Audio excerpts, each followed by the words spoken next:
Hello, it's Neil here. Bull runs. I was going to talk about Ripple today. So let's check out some of that spicy XRP Ripple blockchain. Firstly, we'll be going into the history and prehistoric times of Ripple Labs. Well, the pre-Bitcoin era, if you will. So at the time of writing this, XRP sits at 6 on the market cap list, and the market cap is at about 18.18 billion. It's trading at about 35 cents. If you are here, then by now you have probably heard of the news-plastered cryptocurrency XRP. If not, here's a quick insight into the past and ongoing legalities outlining the promising blockchain company.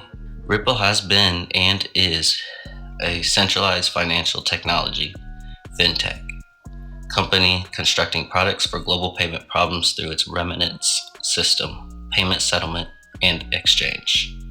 Ripple began as a SWIFT for digital assets in a sense. That company began as Ripple Pay. Being before Bitcoin came into the light, 2004, Ryan Fugger was the founder and software developer of Ripple Pay. Ripple was later co-founded by Chris Larsen and Jed McCaleb in 2012, launching originally as an open coin. They ended up obtaining it from Fugger. XRP is often called Ripple, but XRP is an open source digital asset independent of Ripple, which is a technology company. 2011, Ripple was founded by Jed McCaleb and Chris Larsen. In 2012, the team behind Ripple launched the XRP ledger. Yeah, our view has been since the earliest days of the founding of Ripple that there is an opportunity for money to move the way information moves today. Data interoperability has completely transformed how we access any information. Yet we still live in a world where to move my own money across networks, across currencies, the fastest way to do that's on an airplane.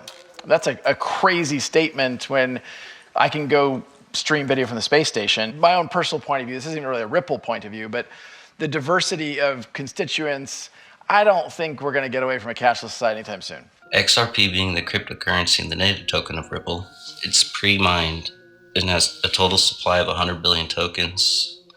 It's more cost-effective, greener, faster transaction time, and capable of scalability easier than its counterparts. 80 billion XRP tokens were allocated to Ripple. To ensure a stable supply of XRP, they locked 55 billion of the token in an escrow account. Lastly, Ripple co-founder and the internal team received the remaining 20 billion XRP. Bradley Kent Garlinghouse is now the acting CEO of Ripple Labs. He previously was the CEO and chairman of Hightail, also at AOL and Yahoo. Also to note, in the current predicament, XRP is currently being sued by the SEC on an ongoing sluggish court case. The SEC considers a prior sale of 1.3 billion XRP tokens illegal. SEC considers it as a security. I do think to the extent we can reduce friction in payments, the internet of value, I think, I'll just give you one quick example. My guess is that you, like almost everyone in the audience, gets paid every 2 weeks. In Europe, it's every week, or excuse me, every month. In Asia, it kind of depends. Have you ever thought about why you only get paid once every 2 weeks? It's because of the friction of payroll processing. Decades ago, it was a chore to go process payrolls. I said, well, we're only gonna do this every so often. Now think about if the second and tertiary effects, if you got paid every day, or even kind of in a weird way, what if you got paid every hour? Your credit card bill, your mortgage statement, they've been built around the system of getting paid every 2 weeks. How does that change the nature of even the credit card industry or the mortgage industry? Though a lost securities battle to the SEC could be instantly devastating on the integrity and growth of the project, it would not mean an absolute zero loss.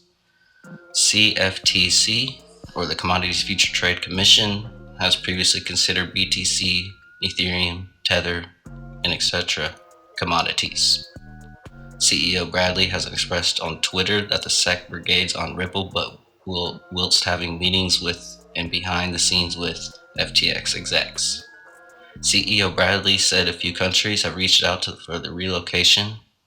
If Ripple loses the SEC case, they will move out of the US. When we talk about an internet of value, I mean, it does get kind of sci-fi Blade Runner-ish, where you have connected devices that become economic actors. That, people talk about, hey, your refrigerator is going to order your groceries. Well, how's it going to pay for them?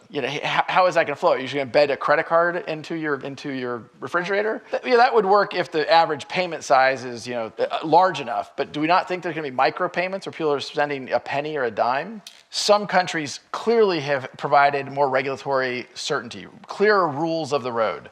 I heard it described just backstage before I get on that we've been asked as an industry not to speed, but we weren't given the speed limit.